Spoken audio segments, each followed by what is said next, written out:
let's move on to our next topic. Uber is out, Lyft is in. So let's talk about what is going on with Lyft and some of the transparency features that they are having. And that is nearby drivers. And one of the funny things is that you're going to see in the funnies later is nearby drivers actually accurate? Now, this is coming straight from Sergio's app. And if you look at the first screenshot, if you are watching on the video, if you're listening on the podcast version or just listening because you're driving, then don't pay attention to your screen, go back and play it, or come to the YouTube and watch that. But yeah, basically you get the map, the layers, you can put nearby drivers, which is new. It's rolling out to new markets. It's not in every market. Sergio hasn't. I unfortunately don't. I want it though. I want to see it. And then, that middle screenshot is his, but where are all the drivers? There's only one driver. And then he did on his passenger app, all the different cars, and none of the cars that were on the passenger app showed up on the driver app. So not sure what's going on there. When it comes to, these nearby drivers, it could be a glitch. We all know glitches happen, but I've seen plenty of screenshots that you guys have either sent to us or have posted on X or Facebook or anything that shows a lot of nearby drivers. And there's a lot of cars on the road. So there's even more than what is on the actual map. Now, one of the things that you can see, you can actually go between the passenger and driver app when it's actually working. And you can actually see the drivers on both apps. So I do think it is pretty accurate. And here's Sergio right now. So Sergio, what's going on? Hey, holy mother of Jesus. You need to get a new computer or something, man. Technical problems. Look at Cheeky Chops says Sergio's shilling. You can kiss my ass, Cheeky Chops. I'm on fire today, so be careful, Cheeky Chops. But anyway, how you doing, buddy? Thanks for holding down the fort. No problem. But as I was saying, what happened. I don't know. But as I was saying, to catch you up to speed, we were going over your screenshots of the nearby drivers and how yours wasn't really working or showing the drivers except for one compared to the passenger app.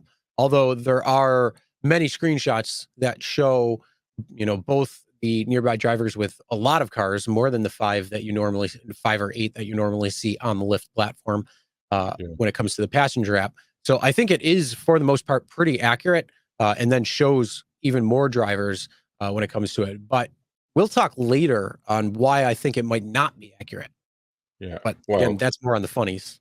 Yeah, that's in the funnies. So this is from my app. So you go to the obviously start screen. You click on there's like a little bookmark now on the right above the go online button on my app anyway in California. So you click on that. It says nearby drivers new. It says new, like new gadget for seeing nearby drivers. Thanks, Greg. I'm like, okay, thank you, Greg. So I am interested in anything and everything new. And so what I did is I clicked on it, right? So that's where my cursor is. That's where I live at the house. It showed one single car. You guys see that? Right? There's no other cars around me. It showed. That's on the driver app. Then I went to my rider app and then, clicked on, like I'm going to order a trip, right? Or put an address in and look at all those cars, right? The usual 6 or 8 or whatever it is. So which one is the real one though? The one in my driver app showing me a single car, or it's the same map, by the way, people, right? Or which one? I think both are pretty accurate, because if you look, the one driver car that's actually on your driver app is the same position as it is on the passenger app. Good but eye. I think there's some sort of glitch where it's not popping up the drivers on your location of your driver app. Okay. Because like I said, we've seen quite a few instances where it has actually shown several drivers, not just the 8 that pop up, but you could see like 30 or 40 in your area. And let's be real, LA has thousands of drivers that are on at any given time. Yeah, but what is like, so the car shape tells me these are all standard cars. as far as I'm concerned. I think I'm not sure if Lyft shows different types of cars like Uber does for comfort. All the little emojis or whatever those are, the icons are different on the Uber app. Like black is black, and Lyft Black, I'm sure, is black as well. But Yeah. anyway, so I tried it and it failed. There's that one car which you caught correctly is the same car. The rest of the cars did not show up on my driver app. I think it's an important thing. I mean, we've been saying this, but in this day and age, though, Chris, I don't think it makes any difference, right? The markets there's so many cars out there. Okay. In the old days, if I had this tool, which I didn't, but I used my passenger app. So if they zig, if they go right, you go left. I mean, why go where everybody else is at? Unless there's some event taking place or LAX or whatever. In those days, you just move away and then you get a faster ping. Well, these days there's so many cars. I don't know. Do you think this is a helpful tool for the driver to not go where everybody else is at? Or, accuracy put aside? I think it's twofold. I think essentially if they are going to do this, they're going to say, okay, well, if there's drivers that are not in a particular area and you can see them all clustered all over, and then you're like, okay, this whole section has no drivers. You might want to go there, but you also have to know that area too in order to Yeah. know, are there going to be rides in that area? So you kind of got to, piece together a lot of different things. Um, Yeah. No, so, but I yeah. also think that it's designed to help spread drivers out naturally, where it will get rid of prime time pricing and surge pricing altogether. Because if you have drivers that are spread out and not clumped together, then the areas that don't have people and there's rides that are coming in from those areas or originating from those areas for the pickups, then that's where I think you're going to have a little bit of the surge pricing dilemma. Yeah. So I think it's a twofold thing. All I right. like that they are having more information. I like that you're not having to go to the passenger app. And I think they probably realize that so many people were doing that. They're just like, okay, well, let's just put in nearby drivers. Let's give them more transparency on the features that they can have to make more informed decisions. I honestly think they do want people to get out there and make money Yeah. because they don't want people complaining, even though it may seem like they don't Right. want. But in reality, I think if you use the information and you use it, deductively and smart, you can use it to your advantage. It's just a matter of, you got to take it, one step further than just going to a spot that has no drivers. If you're Yeah. going to a spot that's just it's an industrial spot and you don't realize that because you don't really know your market or you've never driven in that spot and you see no drivers and it's in the middle of the night, nobody's going to be there. So there's No, no no, I rides that know, are I know. I originating there. mean, So no, no, that part is given, right? You got to know your market, obviously, for sure. You got to know the patterns. You got to know when and where is busy. Obviously, we need to work when and where is busy. yep. That flexibility freedom thing is BS as far as I'm concerned. It's always been BS. I mean, in the old days, not as much as today, but today it's like, well, what's going to happen to me if I turn my app on at 3 a.m? Not much. No, I get your point, and I was just testing it. Maybe I'll test it again going forward, because we've received some screenshots, specifically a couple from South Carolina. They were showing like hundreds of cars. I Oh was yeah. like, holy crap, is that for real or is that not real? I don't know. So maybe the other thing I just thought about this. Maybe how ride drivers these days, because they're pissed off about what? What are they most pissed off about these days? Obviously earnings, Okay. but take rate, right? So Oversaturation. what do drivers do when they go to their rider app? They price trips, Yep. right? And another way, by the way, when you're on your area filter, sometimes the Lyft app doesn't show your car. So you're like, you have your area filter on, you're not getting any trips forever in a busy area. And what happens is that now you have to go actually price a trip, and then your car pops up, and then you get the ping. Same thing happens sometimes with destination filters, right? So you got to, that you definitely should not let go of your rider app. Definitely not. But maybe they were like, Lyft is thinking, okay, these people are going constantly to the rider app, and I'm sure they watch, they know, and they're pricing trips, so might as well show them where the cars are, because maybe they're thinking it may stop them from getting pissed off as well.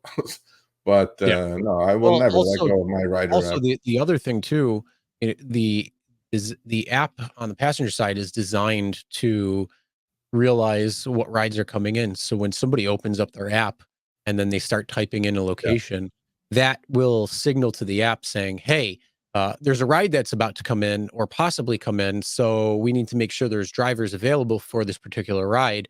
And, it could reshuffle things. So it actually might free up drivers and again, this will go back to supply and demand, which will come back to surge pricing. So I think, like I say, I personally think this is a twofold thing where it's going to give drivers more information, but it's also going to disperse drivers and also eliminate that factor where they're going on to price out a trip to see where rides are and where drivers are, which will lower that potential person or the amount of rides that could be potential on the app. All right, we'll give Lyft thumbs up on this one. Thanks for being more transparent, because unlike Uber actually took this away. Violation, by the way. Uber took this away, by the way. The what? I said you got a RSG contract violation for a late arrival. Oh shit, yeah, definitely. I definitely did not deliver. Watch Harry cut my paycheck now. 17 minutes worth of shit. Anyway, I got stuff to talk about Harry in a minute though. I'm